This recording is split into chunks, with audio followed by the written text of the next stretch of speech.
ನಮಸ್ಕಾರ ಎಲ್ರಿಗೂ. ನಾನು doctor Pratiksha Rai, consultant physician, Mangaluru. ಇವತ್ತು ನಾನು ನಿಮಗೆ ಈ ಮಹಿಳೆಯರಲ್ಲಿ ಕಂಡುಬರುವಂತಹ ಒಂದು ಸಾಮಾನ್ಯ ಸಮಸ್ಯೆ ಏನಂತ ಹೇಳಿದ್ರೆ ಅವರ ಪ್ರೈವೇಟ್ ಪಾರ್ಟ್ ಅಥವಾ ಯೋನಿಯಲ್ಲಿ ತುರಿಕೆ ಆಗುವಂಥದ್ದು, ನೋವು ಆಗುವಂಥದ್ದು. ಸೊ ಇದರ ಬಗ್ಗೆ ನಾನು ನಿಮಗೆ ಮಾಹಿತಿ ಕೊಡ್ತೇನೆ. ಅದರಿಂದ ಕೊನೆವರೆಗೂ ನೋಡಿ ಹಾಗೂ ನಿಮಗೆ ಬೇಕಾದವರಿಗೆ ಇದನ್ನು ಶೇರ್ ಮಾಡಿ. ಡಾಕ್ಟರ್ ರೈ ಯೂಟ್ಯೂಬ್ ಚಾನೆಲ್ಗೆ ನಿಮಗೆಲ್ಲರಿಗೂ ಸ್ವಾಗತ. ಸೊ ನೀವು ಮಹಿಳೆಯರಾಗಿದ್ದರೆ ನಿಮಗೆ ಗೊತ್ತಿರಬಹುದು, ನಿಮಗೆ ಕೆಲವೊಮ್ಮೆ ಈ ಪ್ರೈವೇಟ್ ಪಾರ್ಟಲ್ಲಿ ಯೋನಿಯಲ್ಲಿ ತುರಿಕೆ ಆಗುವಂಥದ್ದು ಅಥವಾ ತುಂಬ ಒಂಥರ ವಾಸನೆ ಭರಿತವಾದಂಥ ವೈಟ್ ಡಿಸ್ಚಾರ್ಜ್ ಜಾಸ್ತಿ ಹೋಗುವಂಥದ್ದು, ಇದೆಲ್ಲ ನೀವು ಕಂಡಿರ್ಬೋದು. ಸೊ ಇದು ಏನಂತ ಹೇಳಿದ್ರೆ ಇದಕ್ಕೆ ಈಸ್ಟ್ ಇನ್ಫೆಕ್ಷನ್ ಅಥವಾ ವೆಜೈನಲ್ ಕ್ಯಾಂಡಿಡಿಯಾಸಿಸ್ ಅಂತ ಹೇಳ್ತೇವೆ. ಸೊ ಏನಾಗ್ತದೆ, ನಮ್ಮ ಯೋನಿ ಅಥವಾ ವೆಜೈನದಲ್ಲಿ ಸ್ವಲ್ಪ ಬ್ಯಾಕ್ಟೀರಿಯಾ ಇರ್ತದೆ, ಸ್ವಲ್ಪ ಈ ಈಸ್ಟ್ ಇರ್ತದೆ, ಆಮೇಲೆ ತುಂಬ ಲ್ಯಾಕ್ಟೋಬೆಸಿಲಸ್ ಅಂತ ಇರ್ತದೆ. ಸೊ ಈ ಲ್ಯಾಕ್ಟೋಬೆಸಿಲಸ್ ಏನು ಮಾಡ್ತದೆ, ಈ ಲ್ಯಾಕ್ಟಿಕ್ ಆಸಿಡ್ ಮತ್ತು ಹೈಡ್ರೋಜನ್ ಪೆರಾಕ್ಸೈಡ್ ಅನ್ನು ರಿಲೀಸ್ ಮಾಡ್ತದೆ ಹಾಗೂ ಆ ವೆಜೈನದಲ್ಲಿ ನಮಗೆ ಆಸಿಡಿಕ್ pH ಅನ್ನು ಮೇಂಟೈನ್ ಮಾಡ್ತದೆ. ಸೊ ಆಸಿಡಿಕ್ pH, ಅದರ pH ಏನಂತ ಹೇಳಿದ್ರೆ 3.8 to 4.5 ಹೀಗೆ ಇರ್ತದೆ. ಸೊ ಏನಾಗ್ತದೆ, ಯಾವ ಎಲ್ಲ ಡಿಸೀಸಸ್ ಅಲ್ಲಿ ಅಥವಾ ಕಂಡೀಷನ್ ಅಲ್ಲಿ ಈ ಲ್ಯಾಕ್ಟೋಬೆಸಿಲಸ್ ಕಮ್ಮಿ ಆದಾಗ ಏನಾಗ್ತದೆ, ಈ ಈಸ್ಟಿನ ಅಂಶ ಜಾಸ್ತಿ ಆಗ್ತದೆ, ಅದು ಬ್ಯಾಕ್ಟೀರಿಯಾ ಎಲ್ಲ ಕಮ್ಮಿ ಆಗಿ ಈಸ್ಟಿನ ಅಂಶ ಜಾಸ್ತಿ ಆಗ್ತದೆ. ಸೊ ಆಗ ನಮಗೆ ಈ ವೆಜೈನಲ್ ಕ್ಯಾಂಡಿಡಿಯಾಸಿಸ್ ಅನ್ನೋದು ಆಗ್ತದೆ. ಸೊ ಯಾವಾಗೆಲ್ಲ ಇದು ಆಗ್ತದೆ ಅಂತ, ಒಂದು ಮೇಯ್ನ್ ಆಗಿ ಇಮ್ಯುನಿಟಿ ಕಮ್ಮಿ ಇರುವಾಗ ಅಂತ ಹೇಳಿದ್ರೆ ಗರ್ಭಾವಸ್ಥೆಯಲ್ಲಿ ಇರ್ಬೋದು, ಪ್ರೆಗ್ನೆನ್ಸಿಯಲ್ಲಿ ಇರ್ಬೋದು, ಅಥವಾ ಶುಗರ್ ಇರುವವರಿಗೆ ಆಗಿರ್ತದೆ, ಅಥವಾ ಟ್ರಾನ್ಸ್ಪ್ಲಾಂಟ್ ಪೇಷಂಟ್ ಆಗಿರ್ತದೆ, ಅಥವಾ ಕೀಮೊಥೆರಪಿಯಲ್ಲಿ ಇರುವವರಿಗೆ ಆಗಿರ್ತದೆ. ಹೀಗೆ ಮತ್ತೊಂದು ಏನಂತ ಹೇಳಿದ್ರೆ, ನಾವು ಚಿಕ್ಕದಕ್ಕೆ ಆಂಟಿಬಯೋಟಿಕ್ ತಗೊಳ್ಳುವಂಥದ್ದು, ಮೆಡಿಕಲ್ಗೆ ಹೋಗಿ ಆಂಟಿಬಯೋಟಿಕ್ ತಗೊಳ್ತಾರೆ. ಸೊ ಅಗತ್ಯಕ್ಕಿಂತ ಜಾಸ್ತಿ ಆಂಟಿಬಯೋಟಿಕ್ ಅಥವಾ ತುಂಬ ಸಮಯ ಆಂಟಿಬಯೋಟಿಕ್ ತಗೊಂಡ್ರೆ ಸಹ ಇದು ಆಗ್ತದೆ. ಆಮೇಲೆ ಸ್ಮೋಕಿಂಗ್ ಮಾಡುವಂಥದ್ದು, ಆಲ್ಕೋಹಾಲ್ ಮಾಡುವಂಥದ್ದು, ತುಂಬ ಸ್ಟ್ರೆಸ್ ತಗೊಳ್ಳುವಂಥದ್ದು, ಕರೆಕ್ಟ್ ನಿದ್ದೆ ಮಾಡದೇ ಇರುವಂಥದ್ದು, ಮತ್ತೆ ಈ ಗರ್ಭನಿರೋಧಕ ಗುಳಿಗೆ ತಗೊಳ್ಳೋದು. ಸೊ ಇದರಿಂದೆಲ್ಲ ಆಗಿ ಹೀಗೆ ಬರುವಂತಹ ಚಾನ್ಸಸ್ ಜಾಸ್ತಿ ಇರ್ತದೆ. ಸೊ ನಮಗೆ ಹೇಗೆ ಗೊತ್ತಾಗ್ತದೆ ಈ ವೆಜೈನಲ್ ಕ್ಯಾಂಡಿಡಿಯಾಸಿಸ್ ಹೇಗೆ ಆಗ್ತದೆ ಅಂದರೆ, ತುಂಬ ಆ ಪ್ರೈವೇಟ್ ಪಾರ್ಟಲ್ಲಿ ತುಂಬ ಒಂಥರ ಇಚ್ಚಿಂಗ್, ತುರಿಕೆ ಬರುವಂಥದ್ದು, ಆಮೇಲೆ ಅದು ಕೆಂಪಾಗ್ತದೆ, ಆಮೇಲೆ ನಮಗೆ ಮೂತ್ರ ಮಾಡುವಾಗ ಅಥವಾ ಲೈಂಗಿಕ ಸಂಬಂಧದ ಟೈಮಲ್ಲಿ ತುಂಬ ಪೇಯ್ನ್ ಆಗುವಂಥದ್ದು, ಮತ್ತೆ ಡಿಸ್ಚಾರ್ಜ್ ವೈಟ್ ಒಂಥರ ಈ ಹಾಲು ಹೊಡೆದಾಗೆ ಹೇಗೆ ಆಗ್ತದಲ್ಲ, ಸೊ ಆ ಟೈಪ್ ಇದು ಡಿಸ್ಚಾರ್ಜ್ ಇರ್ತದೆ, ಅಥವಾ ತುಂಬ ನೀರು ಡಿಸ್ಚಾರ್ಜ್, ವಾಸನೆ ಬರುವಂತಹ ಡಿಸ್ಚಾರ್ಜ್.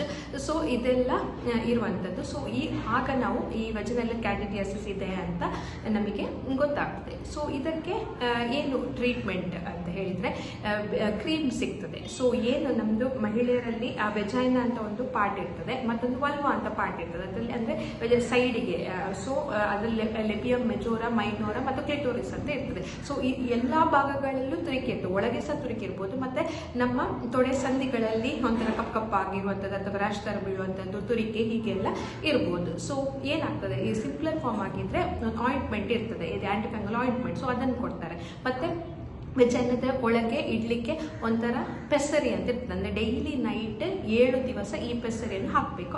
ಅದರಲ್ಲಿ ಈ ಆಂಟಿಫಂಗಲ್ ಇರ್ತದೆ, ಅದು ಕರಗಿ ಅಲ್ಲಿಗೆ ಟ್ರೀಟ್ಮೆಂಟ್ ಕೊಡ್ತದೆ. ಸೊ ಯೂಶಲಿ 1 ವಾರದಲ್ಲಿ ಅದೆಲ್ಲ ಸಿಂಪ್ಟಮ್ಸ್ ಬೆಟರ್ ಆಗ್ತದೆ. ಸೊ ಕೆಲವೊಮ್ಮೆ ಈ ಓರಲ್ ಟ್ಯಾಬ್ಲೆಟ್ ಅಂತ ಹೇಳಿದ್ರೆ ಗುಳಿಗೆ, ಆಂಟಿಫಂಗಲ್ ಗುಳಿಗೆ ತಗೊಳ್ಬೇಕಾಗ್ತದೆ. ಬಟ್ ನೀವು ಕೇರ್ಫುಲ್ ಆಗಿರಬೇಕು, ನೀವೇ ತಗೊಳ್ಳಿಕ್ಕಿಲ್ಲ. ಬಿಕಾಸ್ ಈ ಓರಲ್ ಗುಳಿಗೆ ಈ ನೀವು ಪ್ರೆಗ್ನೆನ್ಸಿಯಲ್ಲಿ ಇದ್ರೆ, ಅಥವಾ ನೀವು ಗರ್ಭಿಣಿ ಆಗಿದ್ರೆ, ಅಥವಾ ಗರ್ಭಾವಸ್ಥೆಗೆ ಪ್ಲಾನ್ ಮಾಡ್ತಾ ಇದ್ರೆ, ಅಥವಾ ನೀವು ಮಗುವಿಗೆ ಹಾಲು ಉಣಿಸ್ತಿದ್ರೆ, ಬ್ರೆಸ್ಟ್ ಫೀಡಿಂಗ್ ಮಾಡ್ತಿದ್ರೆ, ಇದು ಕಾಂಟ್ರಾಇಂಡಿಕೇಟೆಡ್, ಇದನ್ನು ತಗೊಳ್ಳಿಕ್ಕಿಲ್ಲ. ಮತ್ತು ಬೇರೆ ಏನಾದರೂ ಮೆಡಿಸಿನ್ಸ್ ಅಲ್ಲಿ ಇದ್ರೆ ಅದು ಇಂಟರಾಕ್ಷನ್ ಇರ್ತದೆ. ಸೊ ನೀವು ಡಾಕ್ಟರ್ ಪ್ರಿಸ್ಕ್ರಿಪ್ಷನ್ ನೋಡಿಕೊಂಡು ಮಾತ್ರ ತಗೊಳ್ಳಿಕ್ಕೆ, ಓವರ್ ದ ಕೌಂಟರ್ ತಗೊಳ್ಳಿಕ್ಕೆ ಇಲ್ಲ.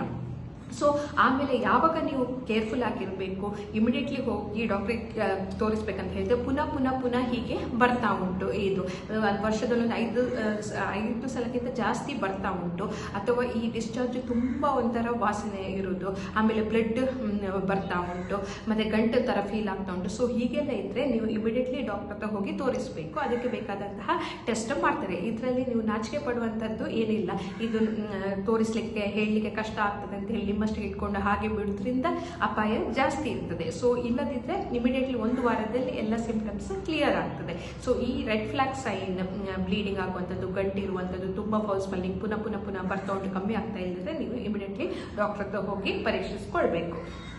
ಆಮೇಲೆ ಈ ವೆಜೈನಲ್ ಕ್ಯಾಂಡಿಡಿಯಾಸಿಸ್ ಪ್ರಿವೆಂಟ್ ಮಾಡೋದು ಹೇಗೆ, ಬರದಾಗೆ ಹೇಗೆ ನೋಡ್ಕೊಳ್ಳೋದು ಅಂತ, ಫಸ್ಟ್ ಆ್ಯಂಡ್ ಫಾರ್ಮೋಸ್ಟ್ ನೀವು ಟ್ರೀಟ್ಮೆಂಟ್ ತಗೊಳ್ಳುವಾಗ ನೀವು ಮೇಕ್ ಶೂರ್ ಪಾರ್ಟ್ನರಿಗೆ ಸಹ ಟ್ರೀಟ್ಮೆಂಟ್ ಉಂಟು. ಬಿಕಾಸ್ ಏನಾಗ್ತದೆ, one of the main cause ಏನು ರಿಕರೆನ್ಸ್ಗೆ ಅಂತ ಹೇಳಿದರೆ, ನೀವು ಔಷಧಿ ತಗೊಂಡು ಒಂದು ಕಮ್ಮಿ ಆಗಿರ್ತದೆ, ನಿಮ್ಮ ಪಾರ್ಟ್ನರಿಗಲ್ಲಿ ಫಂಗಲ್ ಇನ್ಫೆಕ್ಷನ್ ಇರ್ತದೆ, ಪುನಃ ಅದು ಬರ್ತದೆ. ಸೊ ಒಬ್ಬರಿಂದ ಒಬ್ರಿಗೆ ಬರ್ತದೆ. ಸೊ ನೀವು ಮೇಕ್ ಶೂರ್ ಪಾರ್ಟ್ನರ್ಗೆ ಸಹ ಟ್ರೀಟ್ಮೆಂಟ್ ತಗೊಳ್ತಾರೆ, ಅದು ಒಂದು ಮೇನ್. ಮತ್ತೊಂದು ಒದ್ದಾದಂಥ ಅಂಡರ್ ಗಾರ್ಮೆಂಟ್ಸ್ ಹಾಕಬಾರ್ದು, ಟೈಟ್ ಆಗುವಂತಹ ಅಂಡರ್ ಗಾರ್ಮೆಂಟ್ಸ್ ಹಾಕಬಾರ್ದು. ಆಮೇಲೆ ಡ್ರೈ ಇಡಬೇಕು ಯಾವಾಗಲೂ ಪ್ಲೇಸನ್ನು ಸರಿಯಾಗಿ. ಆಮೇಲೆ ಕಾಟನ್ ಅಂಡರ್ ಗಾರ್ಮೆಂಟ್ಸ್ ಹಾಕೋದು ಉತ್ತಮ. ಆಮೇಲೆ ಮತ್ತೊಂದು ಏನಂತ ಹೇಳಿದ್ರೆ, ನಿಮಗೆ ಪೀರಿಯಡ್ಸ್ ಆಗುವ ಟೈಮಲ್ಲಿ ಪ್ಯಾಡ್ಸನ್ನು ಅಥವಾ ಏನು ನೀವು ಯೂಸ್ ಮಾಡ್ತೀರಿ ಅದನ್ನು ಫ್ರೀಕ್ವೆಂಟಾಗಿ ಚೇಂಜ್ ಮಾಡ್ತಾ ಇರಬೇಕು. ಅದು ತುಂಬ ಹೊತ್ತು ಹಾಗೆ ಬಿಡಲಿಕ್ಕಿಲ್ಲ, ಅದು ಸಹ ಒಂದು ಕಾಮನ್ ಕಾಸ್.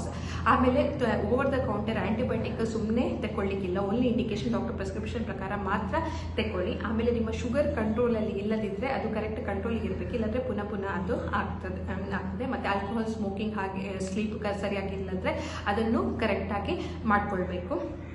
ಆಮೇಲೆ ನೀವು ಯಾವಾಗಲೂ ಈಗ ಮೋಷನ್ ಮಾಡಿ ಎಲ್ಲ ತೊಳೆಯುವಾಗ ನಿಮ್ಮ ಯೋನಿಯಿಂದ ಗುದದ್ವಾರದ ಸೈಡಿಗೆ ತೊಳಿಬೇಕು, ಗುದದ್ವಾರದಿಂದ ಯೋನಿ ಸೈಡ್ ತೊಳಿಲಿಕ್ಕಿಲ್ಲ, ಆಗ ಅದು ಎಲ್ಲ ಪುನಃ that is one of the main cause for infection. So ಇದೆಲ್ಲ ಪ್ರಿಕಾಷನ್ಸ್ ನೀವು ತಗೊಂಡ್ರೆ ಈ ವೆಜೈನಲ್ ಕ್ಯಾಂಡಿಡಿಯಾಸಿಸ್ ಅನ್ನು ಪ್ರಿವೆಂಟ್ ಮಾಡ್ಬೋದು. ಸೊ ನನ್ನ ಒಂದು ಏನು ಅಡ್ವೈಸ್ ಮಹಿಳೆಯರಿಗೆ ಅಂತ ಹೇಳಿದರೆ, ಸೊ ಹೀಗೇನಾದರೂ ಸಿಂಪ್ಟಮ್ಸ್ ಇದ್ದರೆ ಇಮಿಡಿಯೇಟ್ಲಿ ಹೋಗಿ ನೀವು ಡಾಕ್ಟರ್ನ ತೋರಿಸ್ಬೇಕು. ನೀವು ನಾಚಿ ಅದನ್ನು ಯಾರಿಗೆ ಹೇಳಿದೆ ಹಾಗೆ ಇಟ್ಟರೆ ಅದರಿಂದಾಗಿ ಕಾಂಪ್ಲಿಕೇಶನ್ಸ್ ಆಗ್ತದೆ. ಇಲ್ಲದಿದ್ದರೆ ಮ್ಯಾಕ್ಸಿಮಮ್ 1 ವಾರದಲ್ಲಿ ಇದಕ್ಕೆ ಕ್ಯೂರ್ ಕೊಡ್ಬೋದು.